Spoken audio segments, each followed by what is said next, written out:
Hello and welcome to First Issues Weekly, the weekly compilation of all the episodes released of First Issues Now, the weekly comic review show posted daily over on the First Issues Now podcast channels, available most everywhere.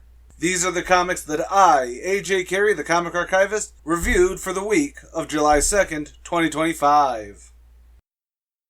And since this is my first time I'm doing this in about a year, what's a better way to start than with probably my favorite Marvel character and someone that I covered the last year that I tried to do this. No, that's not ominous, I swear. It's time to talk about Captain America Volume 12, Number 1. Written by Chip, I Can Do No Wrong in AJ's Eye Zartsky. Art by Valerio Schiti. Colors by Frank Martin. And letters by VC's Joe Caramagna.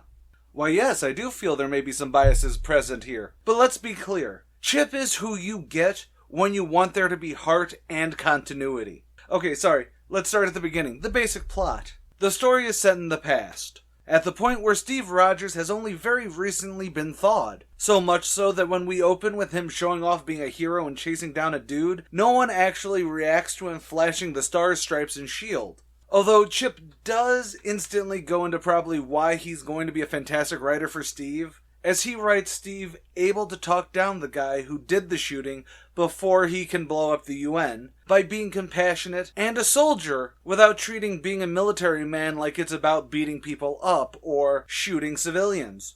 Then of course there's a quick meeting with Iron Man, and props to the Model 2 armor looking really good. Yes, that's actually shockingly hard to do even at the best of times.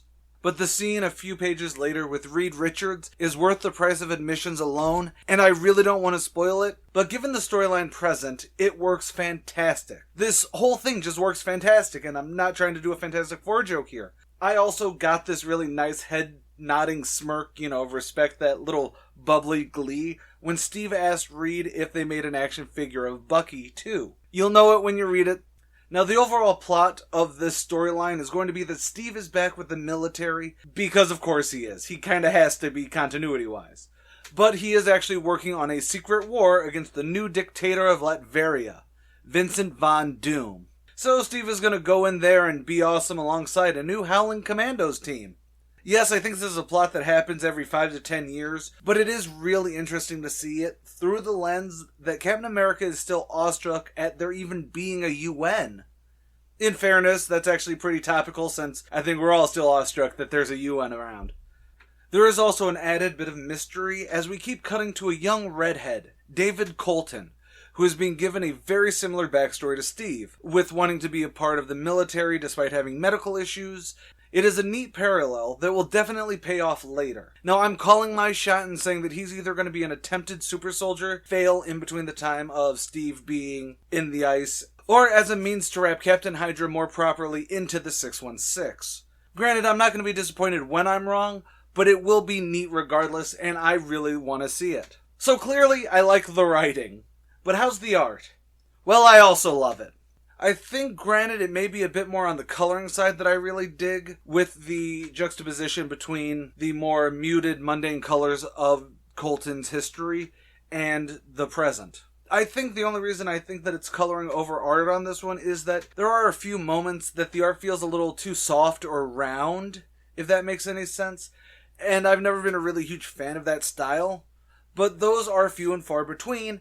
And honestly, I think it's only really noticeable since I'm reading it in a screen twice the size of a comic book. Now, I feel like I should have a few words to say about the new costume that Steve gets for this covert operation, this secret war as it were, but I think it's okay. Although I will be calling him Captain Asterisk. It is what it is.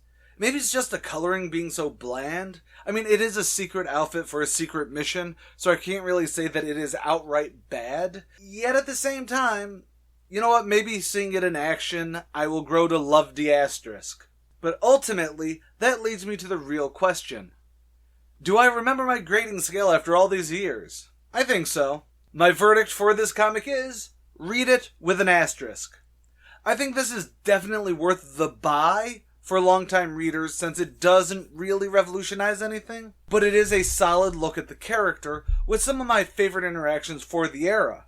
The art is beautiful. Now, the asterisk is there because while I think it is worth buying and having the single issues for right on your shelf, if you are going in to see the premise of Captain America versus Doctor Doom set, in the 60s, 70s, or then you will have to wait a bit, since this is only a setup for all of that to come. So it may be a good singles issues buy if you're a long-term fan, but it will definitely be 100% worth it when it is collected in a trade paperback.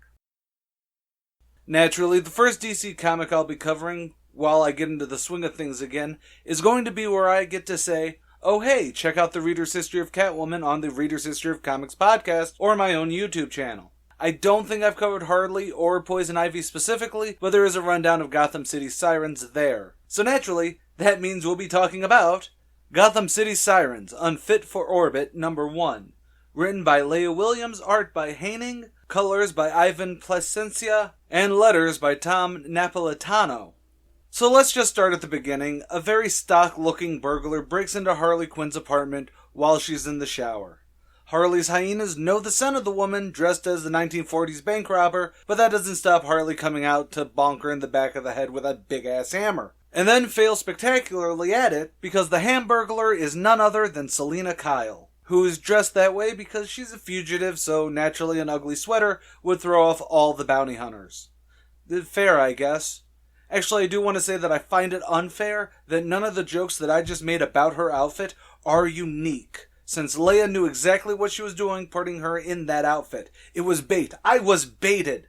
Before Selina can say why she's there, Harley calls Poison Ivy, who's on top of a girl named Janet, but I'm assured by Ariana in an annotation box that she's a very good psychic assistant, and I should be reading the current Poison Ivy book. Which is true, and I've actually been eyeing it for a while now, so maybe. Anyway, Selina tells Ivy and Harley that there's a thing she wants called the Conduit, and it's owned by the owner of Lunaria, a nightclub. Which is actually a good coincidence, since Ivy's actually been looking into them too for their grossly negligent carbon footprint. Yeah. So they'll be able to go into the building when they open up for a rave that's open to the public, because usually there's all the security, you know how it goes. And we get a nice suiting up montage, and they go to do the thing. Although to get in, Ivy does need to use her pheromones, since Harley is a bit conspicuous with a giant hammer strapped to her back. So they sneak through the very spaceshipy back rooms until they find the Conduit, who is actually a child. Oh no! And it's revealed from our dun-dun-dun cliffhanger that the owner of Lunaria is actually Despero. TLDR, Despero is a pretty big mega hitter of a galactic conqueror. That's usually a problem even for the Justice League to navigate, so we've got some high stakes there. Now then, there are two types of comics that are really hard to discuss. Those that are bland, we may be getting to some of those later on in this week, and those that are just fun reads. This is definitely worth the read because it's absolutely fun.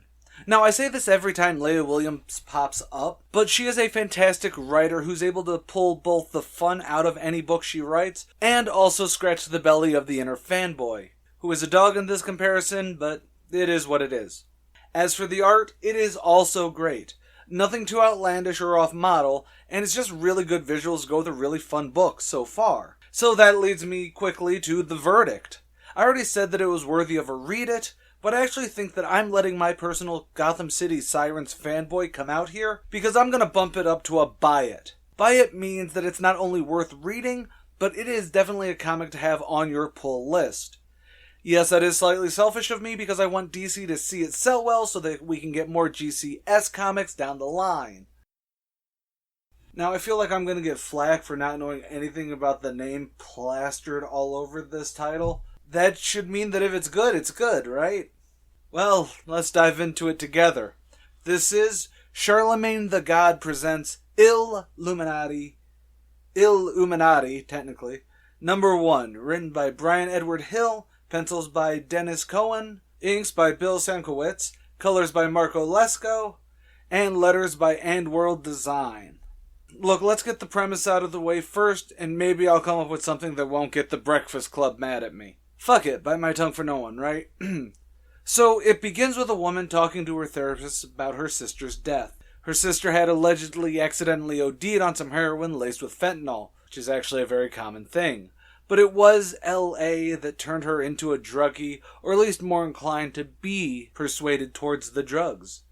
That night, while the girl, her name's Lily by the way, is playing guitar, reminiscing about her and her sister. Poof, her sister appears as a ghost or a vision to just start the plot proper with, I didn't die the way they said they did. She then steps out to grab some booze and comes back to the motel to see a note on her door saying that she and this new person needs to meet. So she then calls and meets up with the new mysterious person at their palatial mansion. Stock millionaire sleazy yet charming record producer stuff, trying to get Lily to also do the musical shtick. She then says he's being weird and runs away. And then he cuts open his finger and bleeds on an owl statue, so yeah, he's kind of fucking weird. Later on, she's at what I'm assuming is a Denny's that serves whiskey, as another dude comes up to be like, yeah, don't trust the millionaire dude. He corrupted your sister. And then the issue ends with Jackie, that's Lily's dead sister, popping up again to say that she totally should trust this dude and listen to him, as they try and take down the people that killed her sister. Okay, let's start with the good. Look, the art is great in that dark, inky noir feel that I really like. So I can't fault the art team. I can on a couple shaky spots, but again, I'm looking at it on a computer screen off of Comixology, so they are much huger than they're probably really meant to be. Like, in a book, I could totally see none of the flaws that I saw really causing an issue. And honestly, I do like Bryce Edward Hill, and the writing isn't outright bad. This isn't the first LA is bad for people comic, or the first the music industry kind of blows comic, or even evil cabal of people totally control every industry ever, which is its own can of worms that I won't try to get into here. But dog whistles aside, nothing new is here. Now you can call me an old timer for seeing this sort of book come out every year. But like I said, this doesn't have a bad creative team. But I think there are two ways that it should have gone, and it could still go. You need to either go overly sleazy with it, like a lot of comics that try and show the dark underbelly, it almost comes off full exploitation, so that you really get an emotion of, holy crap, this is what Lily's about to go through, and this is what her sister went through. Or you go over the top with it, so that way, the owl thing is going to turn into, wow, it's actually a Cthulhu-headed owl that they pray to, and it's real. Sort of, you need to go over the top, or you need to go overly sleazy. There is also overly sleazy would be over the top too, but you can't play it as safe as this is. And then I know some people who can read it can actually go, but there's boobies in the beginning. And yeah, there are. But if we really wanted to get into a breakdown of it, why the hell is Lily seeing visions of her sister when she's towel wrapped in a sheet? It would work fine if she actually went and saw her sister's body, be it in the apartment when they found her body, or turn around and at the morgue to identify the body. However, this just means she's seeing a thirst-trapped ghost of her dead sister. If you've never heard of the seedy side of music or entertainment in any medium ever, and you've never read a single gritty comic book, maybe you'll find something in the art and the decent writing in it. But goddamn, the verdict for this is absolutely a no-holds-barred ignore it. However, maybe it will be worth a read in trade, because reading this book, it so much wants to be a graphic novel that it got stretched out for maximum profit. Now, before I even read this, I need to tell you all that I am neither a Wolverine or a Deadpool fan.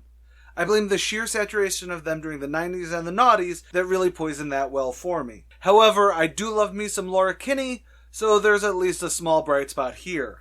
I will try and be nice when we cover Wolverines and Deadpools #1, written by Cody Ziegler, art by Roger Antonio, colors by Guru EFX, and letters by VC's Travis Lanham. To make things easier for people who have no idea what's going on in the Deadpool side of things, really the Wolverine side of things, given how From the Ashes is going, the players are James Hallett, who Marvel keeps calling Logan for some reason. Yes, this is a joke. And then the Wolverine they keep trying to give back her slave name of X-23. With the Pools, there's Slade Wilson's cousin, who is a mutate, not a mutant, and someone I've never heard of, but she's the daughter of Deadpool and has a healing factor and accelerated healing too. I have nothing funny to say about her, so... On the outskirts of Simcaria, the Wolverines are investigating the bloody remains of a family. But more importantly elsewhere, Ellie Camacho is having breakfast with her adoptive family before she boom tubes, or the Marvel equivalent thereupon, to Deadpool and Daughters LLC. where there's Princess, a giant nine-tailed fox demon-looking thing, Taskmaster, my beloved, and Doug, who's just Doug. They're there to basically give us the setup where the Deadpools are heading to Symkaria to team up with the Wolverines. There they meet up, and there's some stock Deadpool loves Wolverine, and the girls don't exactly get along, but it's all done in a nice, fun, bantery way. Then the town folks come out to say, "Yay, you'll help us!" And Wade is guilted into refunding the money that they hired DP&D LLC with. So Logan and Wade go off into the woods, and we're left with Laura and Ellie in their very first Wolvie Deadpool team-up. So now the split. Wade and Logan go into the woods and get jumped by Agent X. Cool. In town, Laura and Ellie are jumped by Lady Bullseye. That's random, but okay. And they all fight. Both Agent X and Lady Bullseye do bring up that they want Ellie for their Dark King. Both teams do take out their respective person, or at least beats them back into retreating, back to their king, who in our dun-dun-dun cliffhanger is none other than the Shadow King. Also quite random, but cool. Okay, so where do I begin with this? Cody Ziegler is probably known outside of the comic pool as the writer in some pretty big shows like Rick and Morty, Robot Chicken, and even She-Hulk Attorney at Law. But we won't hold that against him. That is a joke. In comics, he's been the current Deadpool writer on DP's relaunch starting from 2024, and I'm actually really starting to think about picking it up after this. The way he writes Deadpool and the story going on is great. That being said, though, the Wolverines are, at the best of times, very standard here. If you go, "Hey, how would Logan be?" that's generally it. However, and this could be a changed post from the Ashes that I haven't seen, but Laura Kinney calling Logan Dad and generally being overtly talkative is kinda jarring. But this is very much a fun comedy book, so it doesn't really hurt the quality in any way. It is still really fun to read. Overall, this is an exceptional example of why you should be reading the Deadpool ongoing book, if nothing else. I think that does bring me to my verdict, though.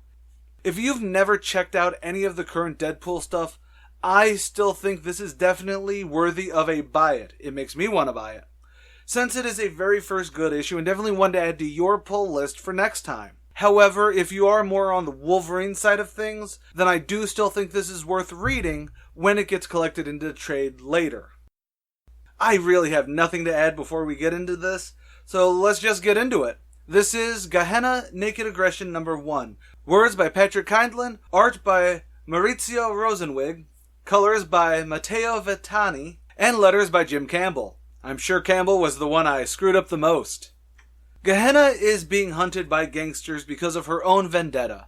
She sort of accidentally teamed up with the son of the gangster she wants to kill as she's fleeing through the city on her vendetta. Now, there's comics that are hard to talk about outside of just talking about the comic, if that makes any sense. The premise for this isn't super deep.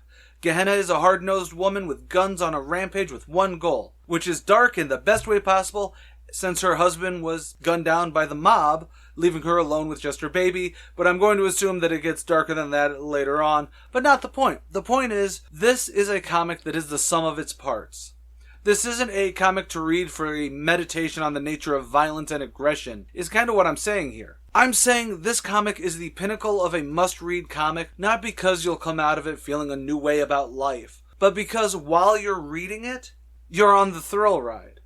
While I'll praise Kindlin's words, I think part of that action-packed high-octane pace is the art style.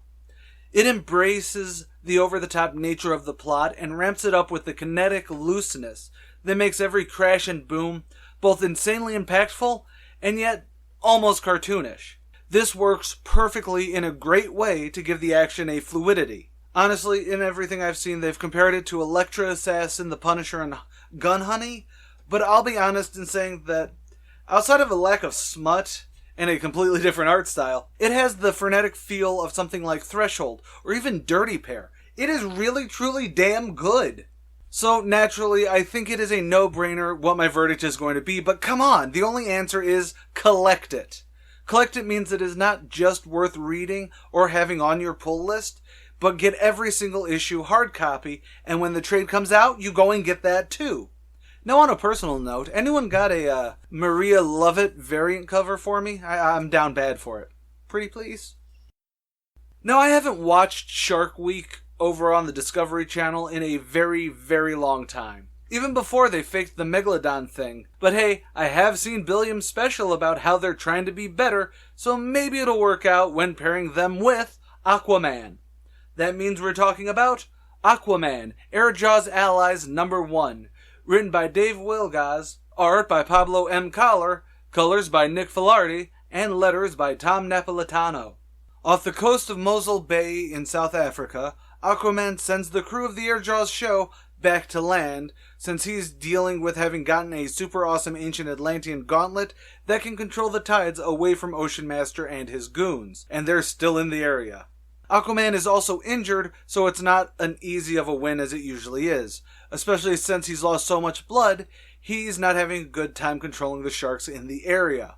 So the crew goes back to shore, but that's where they run afoul of Ocean Master, who captures them and uses them as bait to get Aquaman to be Aquaman about it. Aquaman does save the day, and to get rid of the ancient Atlantean tide-controlling gauntlet, they put it onto the sealed decoy that Airjaws uses to get the sharks to jump out of the water, and when one of the sharks jumps out of the water to grab the sealed decoy, that shatters it, thwarting Orm's plans.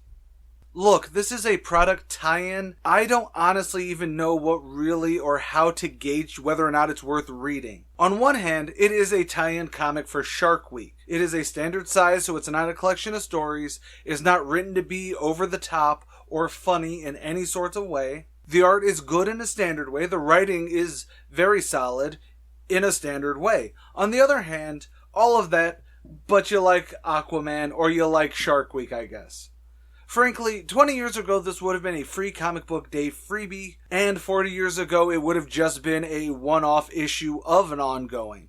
So it's very weird to place, and really it does bring about a questioning about the inevitability of comic discussion.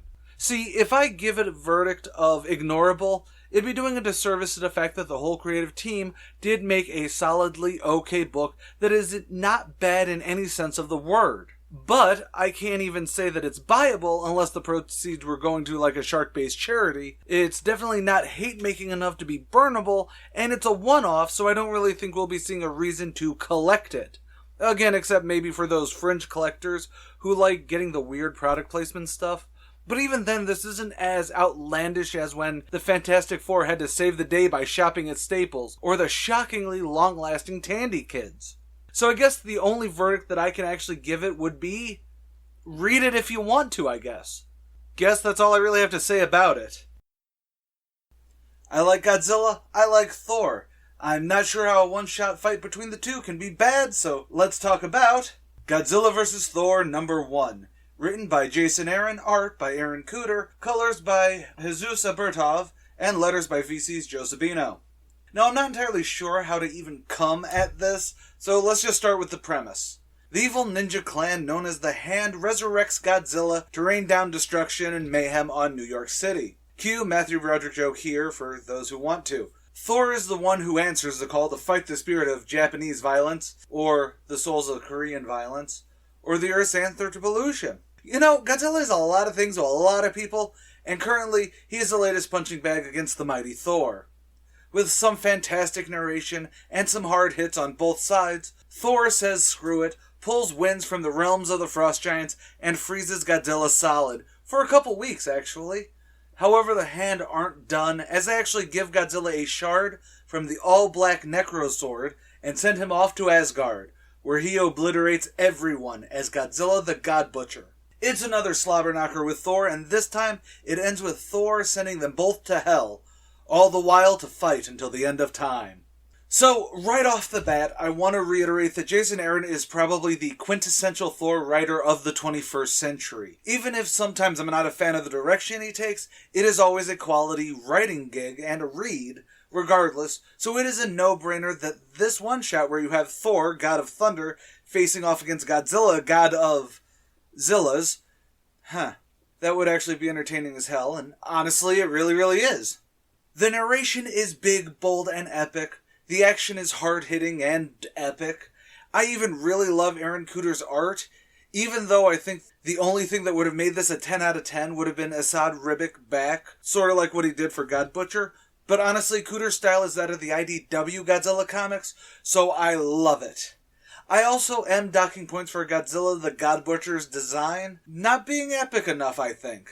He's basically just a dark-washed Godzilla with more spikes instead of dorsal plates. It is still very, very awesome, though.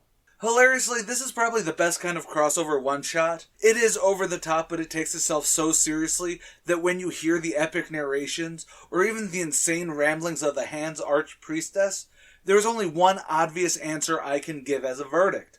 My verdict is, collect it. Collect it means that you should not only have it digitally, but also have a physical copy, and when there is a trade out for all of the Godzilla vs. Marvel one-shots, then you should have that on your shelf too. I know that High Street is a horror anthology line. Think of it as where Fear Street was supposed to be over at Goosebumps. So I do have hopes when we take a detour on to Sisterhood, a High Street story number 1. Written by Madelshoot, art by Layla Lays, colors by Alex Sinclair, and letters by Rob Lee. Sophie and Violet are the best of friends, ever since they were kids.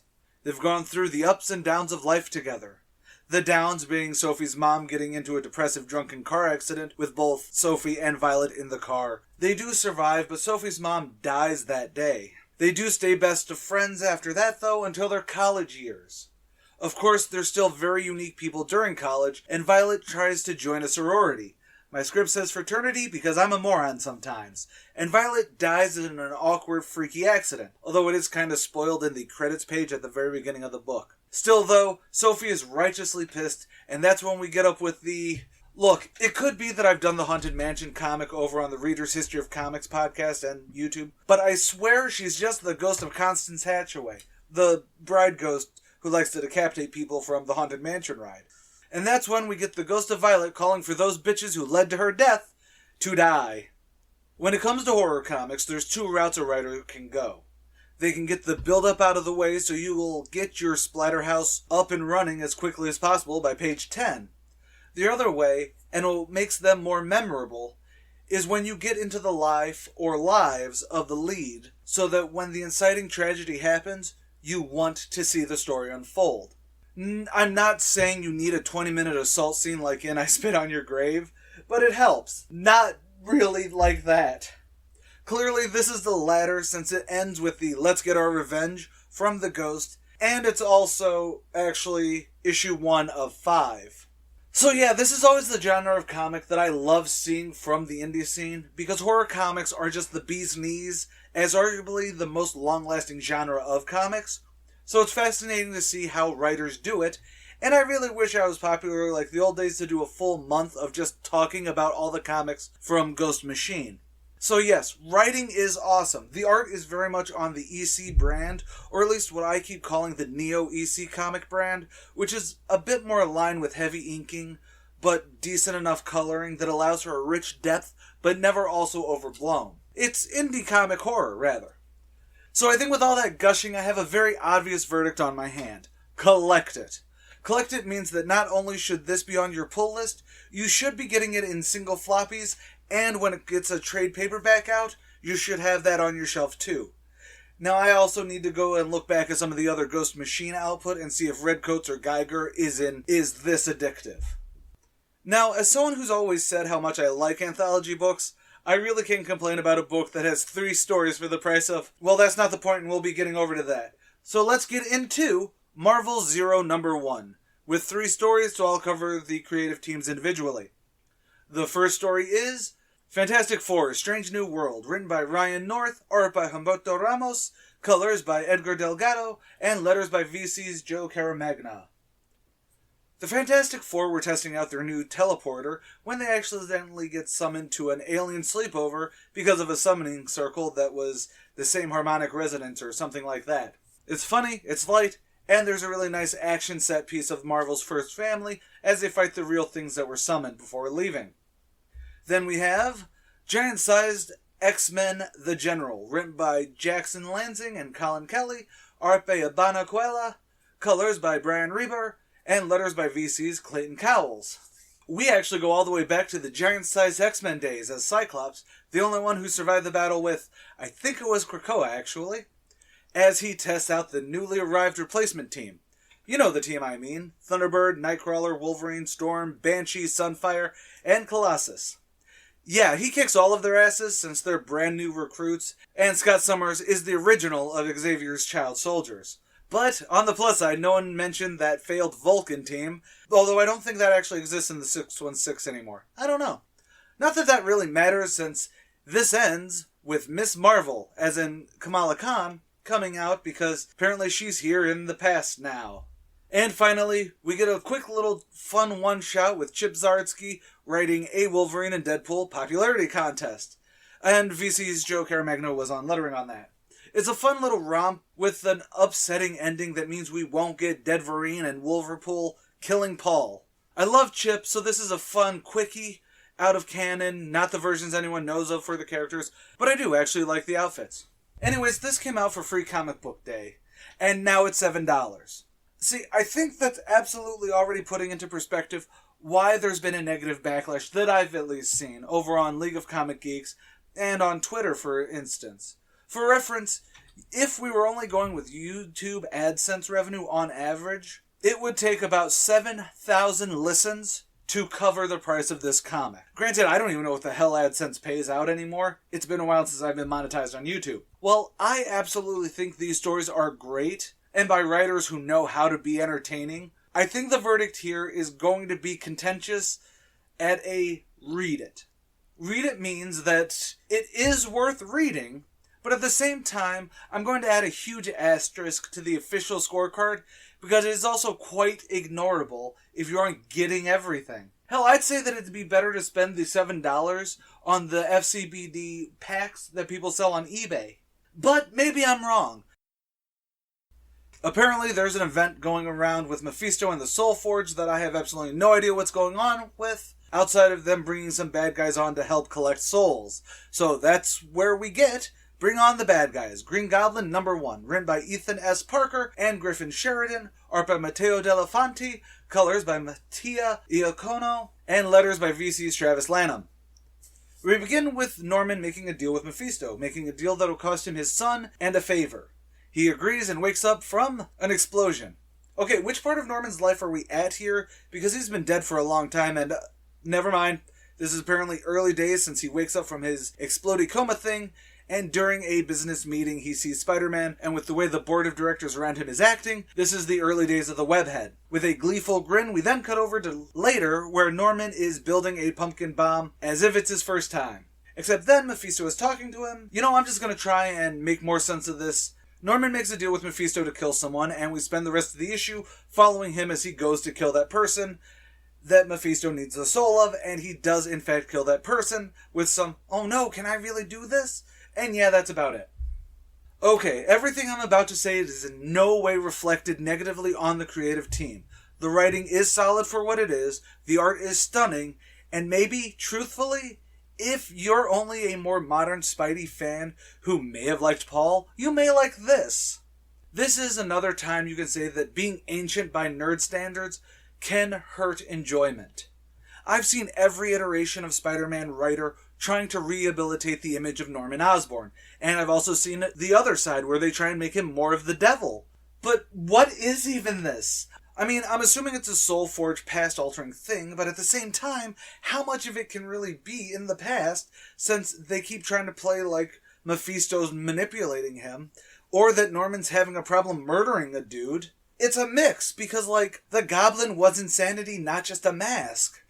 Okay, I can't hold off my verdict anymore, so my verdict is, read it.